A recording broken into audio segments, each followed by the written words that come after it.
오늘 배터리 관련주가 상당히 많이 떨어졌습니다. 어제 미국장이 나쁜 것도 아니었고요. 다른 업종들이 많이 하락한 것도 아니었거든요. 유독 2차전지 관련주들만 많이 하락을 했는데요. 보다시피 시총 상위주들 내역 보면은 2차전지 비중이 높죠. 그런데 2차전지들이 많이 하락하면서 코스피가 전체적으로 가라앉은 모습을 보여줍니다. 바닥에서 산 투자자들은 아직 수익권이니까 나는 괜찮아 이렇게 말하겠지만 고점에서 산 투자자들은 지금 손실이 상당한 구간이거든요. 오늘 유독 2차전지 주가만 하락한 이유는 아이러니하게도 LG엔솔 실적 발표 때문에 그렇습니다.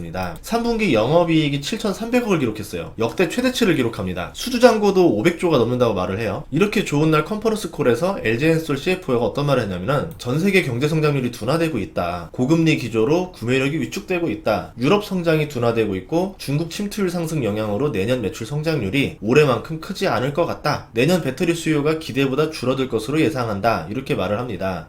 그러면서 오늘 주가가 8.7%가 급락했거든요. 2차전지 주식들을 보면은 주가가 올해 상반기에 진짜 많이 올랐습니다. 상반기에 실적도 좋았고 기대감도 좋았죠. 테슬라랑 엔비디아에서 봤듯이 고성장하는 기업들은 PER이 높아요. 계속 높은 이익 성장률을 제시해주지 않으면은 PER이 높은 기업들은 실적이나 기대치가 약간만 미스나도 휘청거립니다. 이건 미국장에서 많이 봤을 겁니다. 예를 들어서 테슬라가 작년에 이런 하락을 겪었었는데요. 22년 4월에 400달러 근처까지 갔었었는데 전망이 서서히 어두워지죠. 주가가 연말에 100달러까지 내려갑니다. 4분의 1 토막이 났어요. 그러다가 올해 초부터 다시 전망이 밝아지니까 주가가 300달러 근처까지 올라갑니다. 테슬라 실적이 역성장한 것도 아니고 그냥 꾸준히 고성장하고 있었어요. 조금 더 나오고 덜 나오고 이 정도 였었죠. 거기다가 이 주가가 하락하는 시기부터 올라오는 시기까지 계속 어닝 서프라이즈를 기록했었습니다. 그런데 주가는 이렇게 휘청인다는 거예요. 실적이 잘 나와도 미래 가이던스가 휘청휘청이면서 주가가 이렇게 변동성을 보여줄 수 있다는 거죠. 성장하는 사업에서 기업의 실적은 우상향합니다. 그래서 어떤 사람들은 실적이 우상향하니까 주가도 우상향할 거야 이렇게 말을 하는데 아주 길게 보면 그럴 수 있어요. 그런데 단기적으로는 그렇지 않은 경우가 훨씬 더 많습니다. 성장 업종 주가는 특히 우상향하지 않을 때가 더 많아요. 주가가 실적을 따라가지 않는 경우거든요. 실적 기대치의 증감에 따라서 주가가 과하게 올랐다가 과하게 내렸다 왔다 갔다 해요. 방금 봤던 테슬라처럼. 그래서 투자가 너무 어렵습니다. 오늘 증시를 보면은 2차전지 기업들이 하루 만에 7에서 8% 하락을 했어요.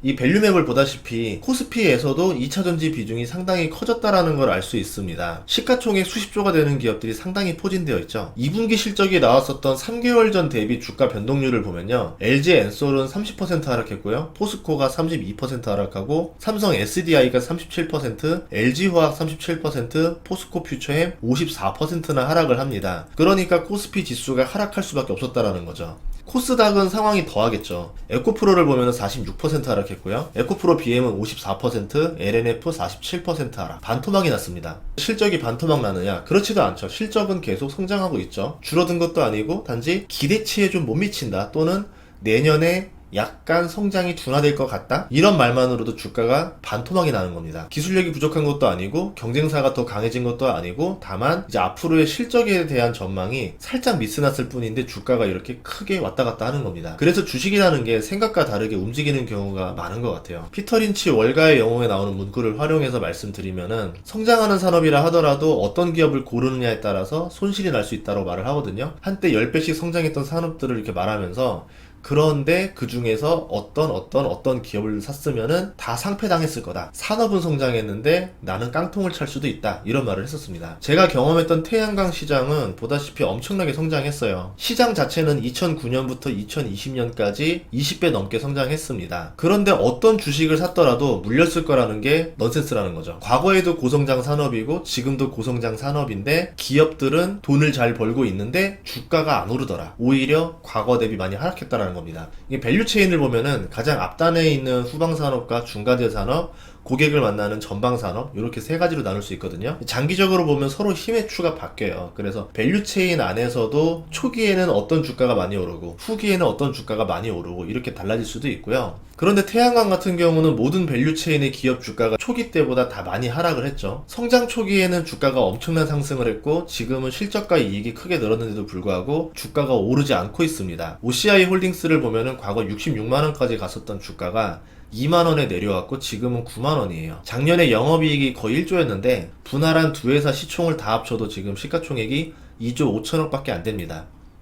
PER 그러면 주가가 66만원 할 때는 실적이 이렇게 나왔느냐? 절대 이렇게 나오지 않았죠. 그런데 주가는 꿈을 먹고 산다 했잖아요. 앞으로 좋아질 거야 라는 전망 하나만으로 주가가 이렇게 많이 올랐었습니다. 반대로 사람들의 심장을 뛰게 하지 않는 업종에서 10배가 오르는 기업들도 종종 나오는 경우가 있어요. 여러분들이 설마 여기서 나오겠어 할 만한 데가 식품회사, 건자재 회사, 가구회사 이런 산업들이 한물간 사양산업 취급을 받잖아요. 그런데 8년 전에는 이런 기업들이 주가가 10배씩 올랐었어요. 주식을 하다 보면 언제 팔아야 될까 언제 사야 될까 고민을 하는데 이게 사람의 영역이 아니라 생각을 합니다. 싸게 사는 거는 내가 할 수 있는 일이죠. 바닥이 더 있든 아니든 간에. 근데 파는 거는 진짜 운인 것 같아요. 적정 주가가 30만원이라 그래서 30만원에 판다고 주가가 거기서 멈추는 게 아니거든요. 60만원 갈 수도 있고 90만원 갈 수도 있고, 아니면 적정 주가가 30만원이라 하더라도 주가가 10만원도 도달 못하고 그냥 하락할 수도 있어요. 개인적으로 생각할 때는 저는 파는 거는 운빨이라 생각하거든요. 사는 거는 내가 앞으로 인내해야 되는 기간인 거고, 피터 린치가 말해줬던 칵테일 이론을 참고해 볼 만할 것 같아서 소개해드리면요, 펀드 매니저가 파티에 가서 인기가 없으면은 주식을 매수할 때다 말했고요,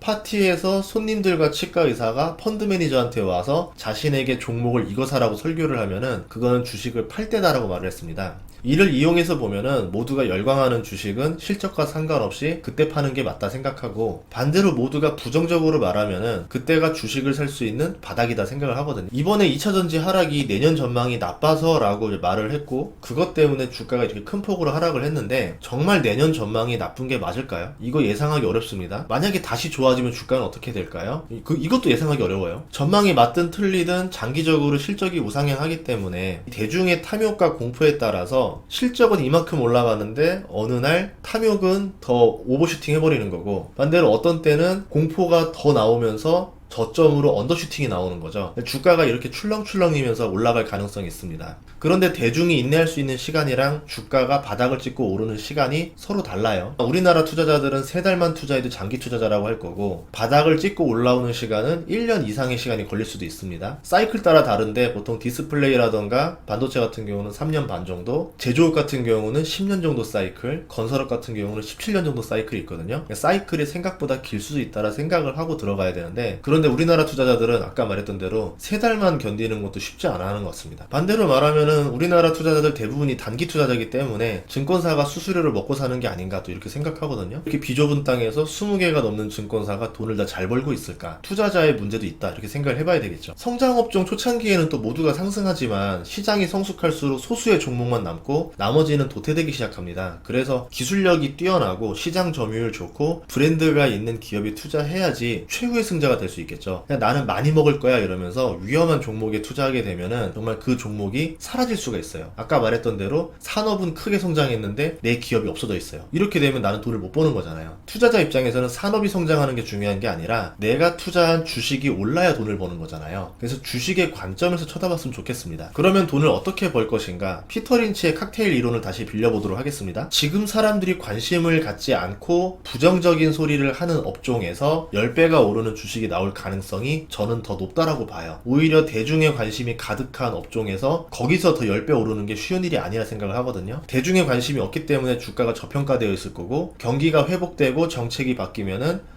시장의 관심도 증가하게 되겠죠. 그러면 언더슈팅 했던 주식이 오버슈팅이 되면서 10배가 나올 가능성이 있다라 생각을 합니다. 그런 주식을 미리 찾는 게 이제 투자자가 할 일인 거고, 그런 주식을 찾는 거는 누구나 할 수 있어요. 정보가 많이 나오는 시대이기 때문에. 다만 이거에 내 돈을 걸고 인내심 있게 기다리고 운 좋게 고점에서 팔고 나오는 거는 정말 아무나 할 수 있는 일이 아니겠죠. 그렇기 때문에 매수하는 것까지는 내가 하는 일인데 그 뒤부터는 운빨이니까 내가 할 수 있는 일이 없으니까 마음 편하게 지냈으면 좋겠습니다. 잠을 자도 주가가 오르고, 회사를 다녀와도 주가가 오르고, 휴가를 갔다 와도 주가가 오르고, 그런 주식 투자를 하는 게 올바른 투자가 아닐까 이렇게 생각을 합니다. 주식을 하다 보면은 호황도 있고 불황도 있고 주가가 오를 때도 있고 떨어질 때도 있고 희노애락이 다 있어요. 그러니까 그렇기 때문에 나쁠 때 너무 나쁜 생각하지 말고 좋을 때 너무 더 좋은 생각하지 말고 적당히 중용의 미덕을 지켰으면 좋겠습니다. 다음 시간에도 좋은 정보로 찾아뵙겠습니다. 구독과 좋아요 알림 설정 부탁드릴게요. 고맙습니다.